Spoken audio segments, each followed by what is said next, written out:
নমস্কার, শুভ শারদিয়া সকলকে।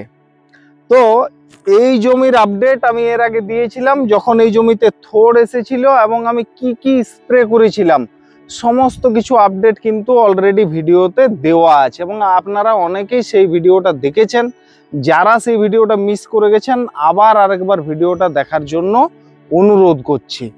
তো তখন আপনাদেরকে কথা দিয়েছিলাম যে ধান ফোটার মুহূর্তে বা ধান ফোটার পরে আমি আবার আপডেট দেবো।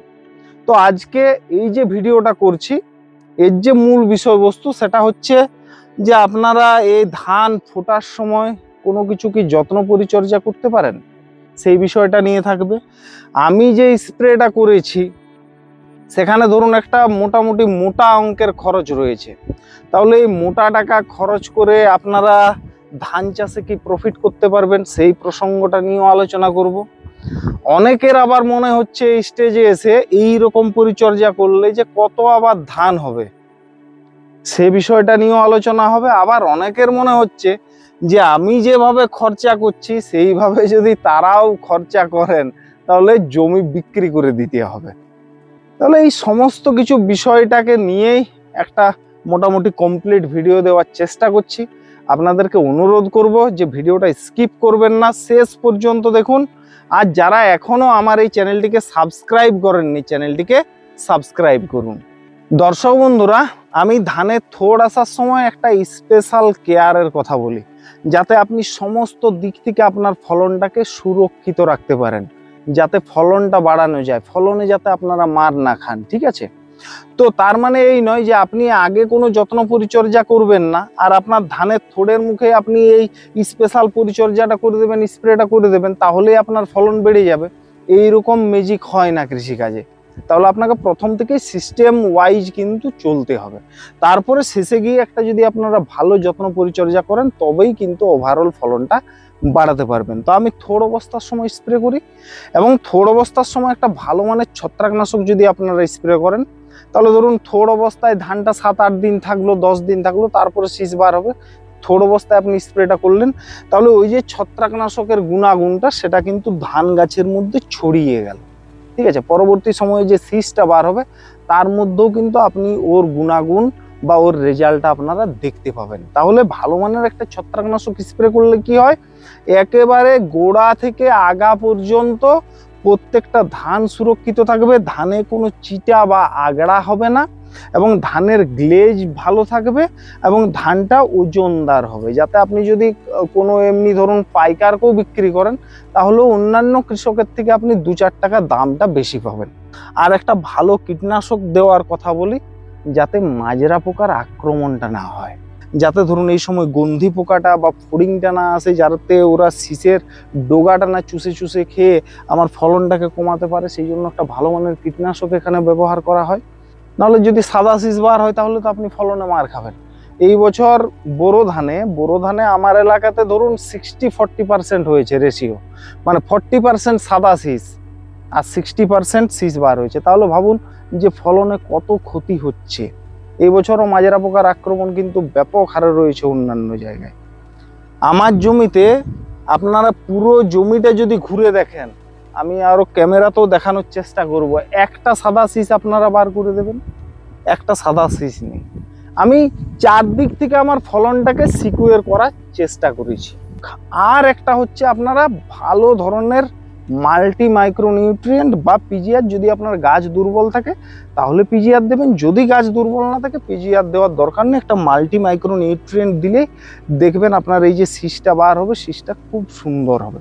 এখন আবার অনেকে বলছেন যে থোড়ের সময় এই স্প্রে করেছি এখন শীষ বার হচ্ছে, এই স্প্রেগুলো করতে চাইছি। আমি বলবো আর এখন আপনাদের এইগুলো করার আর এক্সট্রা টাকা খরচা করার কোনো মানে হয় না।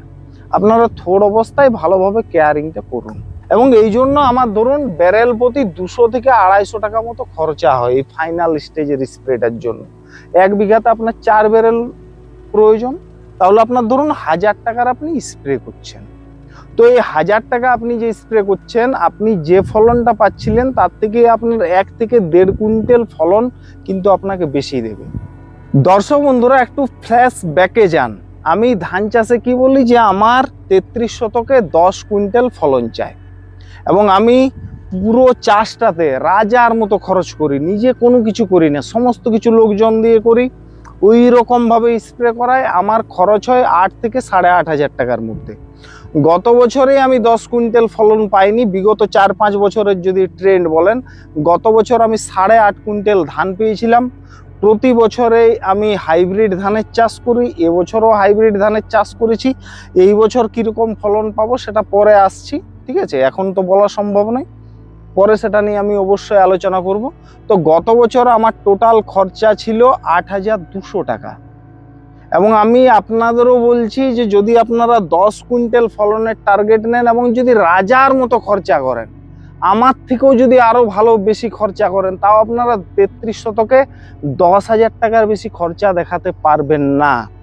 এবং আপনারা এই ধানটা যদি সরকারকে বিক্রি করতে পারেন কৃষক মান্ডিতে, তাহলে আপনার 22 থেকে 23,000 টাকার ধান বিক্রি হবে। তো এই 33 শতকে খড় বাদ দিয়ে আপনারা মোটামুটি 10 থেকে 12,000 টাকা প্রফিট করতে পারবেন। তো এরপরে যদি ধরুন আপনার 5 বিঘে ধান চাষ থাকে, তাহলে আপনি 60,000 টাকা মতন ওখানে 50 থেকে 60,000 টাকা রোজগার করতে পারবেন। আমি এই ধরনের লাভেরই স্বপ্ন আপনাদেরকে দেখাতে পারবো। এর বাইরে যদি বলেন যে আমি 5 বিঘা ধান চাষ করেছি, আমার 1 লক্ষ টাকা প্রফিট হোক, সেটা কিন্তু আমার দ্বারা সম্ভব নয়। এবং আমি সেই হিসেবেই ভিডিও করি এবং সেই হিসেবে আপনাদেরকে প্রত্যেকটা আপডেট তুলে দিই। তাহলে ইংরেজিতে একটা প্রবাদ আছে, মর্নিং শোজ দ্য ডে, ঠিক আছে। তো এই বছর আমি 28P66 ধানটা চাষ করেছি। এই দেখুন কীরকম শীষ বার হয়েছে, এবং এর পূর্বের পরিচর্যাও আপনারা দেখেছেন। ওটাই ছিল আমার জমির ফার্স্ট স্প্রে এই বছর। তার আগে আমি জমিতে কোনো ধরনের কোনো কিছু স্প্রে দেইনি। এত কিছু একসাথে স্প্রে করার পরে অনেকেরই আপনাদের মনে হয়েছে যে এত কিছু একসাথে স্প্রে করছেন, এগুলোর কোনো রেজাল্ট আসবে না। এখন আপনারা একটু জমিটা তাকিয়ে দেখুন, রেজাল্ট আসছে কি আসেনি সেটা আপনারা দেখুন। এবং পুরো যদি আপনারা টোটাল এরিয়াটা দেখেন, এখানকার কারোর জমিতে কিন্তু এখনো শীষ বার হয়নি। এই ধান গোল হচ্ছে, 1-2 বার হচ্ছে, ঠিক আছে। পুরো চারিদিকটা আপনারা দেখে নিন, কোথাও শীষ বার হয়নি। একমাত্র এই আমার জমিতেই শীষ বার হয়েছে। এবং যখন আপনার একটা মাঠের বা একটা এলাকার প্রথম আপনার জমিতে শীষ আসবে, তখন অনেক বেশি চ্যালেঞ্জ বেড়ে যায়। এই যে ডোগার দিকে শীষগুলো আপনার সব শুষে খেয়ে নেবে, আপনি ফলনই পাবেন না। প্রথম দিকে 4-5টা ধানই পাবেন না এই শীষের ডোগার দিকে, ঠিক আছে। তো এই রকম মোটামুটি ধান ফুটছে, আমি আশাবাদী যে ভালো ফলনই পাবো, বাকিটা ঈশ্বর সহায়। এরপরে পাশের জমিটাতে চলুন। এই পাশের জমিগুলোরও আপডেট আমি দিয়েছিলাম। এই দেখুন ধান পাশের জমিতেও এই দেখুন গোল হয়ে আছে, ঠিক আছে। কোনো কিছু স্প্রে করা হয় না এই সমস্ত জমিতে, ঠিক আছে। আমার আশেপাশের যারা চাষ করেন তারা কেবল ওই 2 বার চাপান সারটা মানে ইউরিয়া ছিটিয়ে দেন, আর তারপরে জমিতে স্প্রে যদি ধান সমস্ত নষ্ট হয়ে যায়, ওনারা কিন্তু স্প্রে করবেন না, আর কান্নাকাটি করেন যে ধান চাষে লাভ নেই, ধান চাষে প্রফিট নেই। এনারা মোটামুটি ওই 3.5-4 কুইন্টাল ধান পাবেন 33 শতকে, খরচা উঠবে না। আমি বলছি খরচা উঠবে না। এবং যে শীষগুলো বার হচ্ছে সেগুলোও দেখাচ্ছি আপনাদের। এই দেখুন, আসুন, এই যে দেখুন 1-2টো শীষ বার হচ্ছে। এই দেখুন শীষের অবস্থা দেখুন, পুরো ধানটা গোল হয়ে আছে, ধানের চেহারা দেখুন। এই পাশের জমিতে এখানেও দেখুন একেবারে ধান গোল হয়ে আছে, এগুলোতেও শীষ বার হবে। এই সমস্ত জমিতেও কোনো কিছু স্প্রে করা হয় না। ওই পিছনের জমিগুলোরও অবস্থা দেখুন, শীষ বার হয়নি এখনো। আর আমার জমির আপডেট আপনাদের এখন চোখের সামনে রয়েছে। আর এই দেখুন কিছুগুলো ওই শুকনো গাছের ডাল দেওয়া রয়েছে যাতে পাখি বসতে পারে, এবং ইঁদুরের আক্রমণ প্রচুর রয়েছে এই বছর। তাহলে রাত্রেবেলায় যেগুলো নিশাচর পাখি সেগুলো যাতে বসতে পারে এবং সেই ইঁদুরগুলোকে যাতে শিকার করতে পারে। এবং এই যে পাখিগুলো বসবে, এরা যদি কোনো কিছু পাতার মধ্যে কোনো যদি পোকা টোকা থাকে, সেগুলোকে কিন্তু ওরা খেয়ে নেবে। এবং বিনা খরচায় এই কাজটি প্রতি বছরেই করি, এই বছরও করেছি। তো যারা ধরুন এই যে ধান চাষটা করছেন, আমি যেভাবে বলছি সেইভাবে করার কোনো দরকার নেই। আমি যে দিকগুলো খেয়াল রাখার কথা বলছি সেই অনুযায়ী আপনারা মাথা গুনে বোঝাটা বহন করুন। আপনার হয়তো ব্যারেল প্রতি 200 টাকা 250 টাকা খরচ করার সামর্থ্য নেই, কোনো অসুবিধা নেই, ঠিক আছে। আপনি কম দামের খরচা করুন। এই স্টেজে, থার্ড স্টেজে আপনি নর্মাল হেক্সাকোনাজল ব্যবহার করুন। আপনার 20 টাকা 30 টাকা ব্যারেল প্রতি খরচা হবে। তার সাথে একটু জিঙ্ক ডিটিএ মিশিয়ে দিন, তাতেও আপনার 15-20 টাকা খরচা হবে। আর তার সাথে একটা নর্মাল সাধারণ কীটনাশকই প্রয়োগ করুন। হয়তো মাজরাটা অতটা পরিমাণে কন্ট্রোল হবে না, দামি দামি কীটনাশক সব ফেল মেরে যাচ্ছে, কিন্তু তাও কিছুটাও তো অন্তত কাজ হবে। আর নর্মালে আর কিছু মাইক্রোনিউট্রিয়েন্ট না পারবেন, অন্তত একটু বোরন 20 গ্রাম 25 গ্রাম করে ব্যারেল প্রতি বোরন দিন। ওই 10 টাকা 15 টাকা মতো খরচা হবে, তাহলেও আপনার ব্যারেল প্রতি ওই 60 থেকে 70 টাকার মধ্যেই হবে। হ্যাঁ, তবে এটা যদি আপনি তুলনা করেন যে আপনার 250 টাকা ব্যারেল প্রতি যে খরচাটা হচ্ছে, সেই রেজাল্ট আর এই 60 টাকা খরচা করে একই সেম রেজাল্ট, সেটা কিন্তু কোনোদিনই হওয়ার নয়। কিন্তু আপনি মাঠে মারা যাবেন না, অনেকটাই কিন্তু ফলনটাকে সুরক্ষিত করতে পারবেন। তাহলে এইভাবে এগিয়ে চলুন। আর যদি আপনারা প্রথম থেকে ভালোভাবে যত্নশীল নিয়ে ধান চাষটা করতে পারেন, আমি আপনাদেরকে কথা দিচ্ছি যে যদি আপনারা 33 শতকে 10 কুইন্টাল ফলন আদায় করতে পারেন, তাহলে আপনারা লসের মুখে পড়বেন না।